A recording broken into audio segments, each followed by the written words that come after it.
Pour le Secours catholique, comme pour les associations et les très nombreux acteurs qui sont engagés auprès des personnes en situation de précarité dans notre pays, la perspective d'un gouvernement d'extrême droite suscite 3 types d'inquiétudes fondamentales.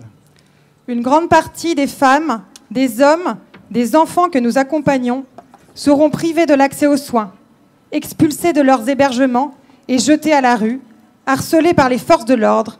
Ils se verront dénier leur humanité, simplement parce qu'ils ne sont pas jugés désirables sur le sol où il nous a été donné de naître.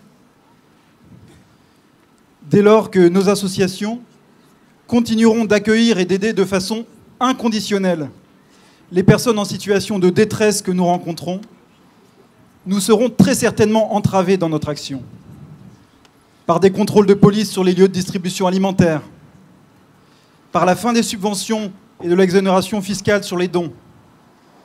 Beaucoup d'associations disparaîtront, laissant dans l'isolement et le dénuement toutes les personnes accompagnées. Enfin, nous craignons qu'une victoire de l'extrême droite ne réveille les monstres qui sommeillent dans notre société et s'accompagne d'une multiplication des actes d'agression à l'encontre d'hommes ou de femmes en raison de leur origine, de leur religion, de leur orientation sexuelle, de leurs convictions politiques. Déjà, dès le lendemain de la victoire du RN aux récentes élections européennes, des personnes exilées ont témoigné auprès du Secours catholique, à Calais, de 4 cas d'agression, dont 2 personnes aspergées à l'eau de Javel.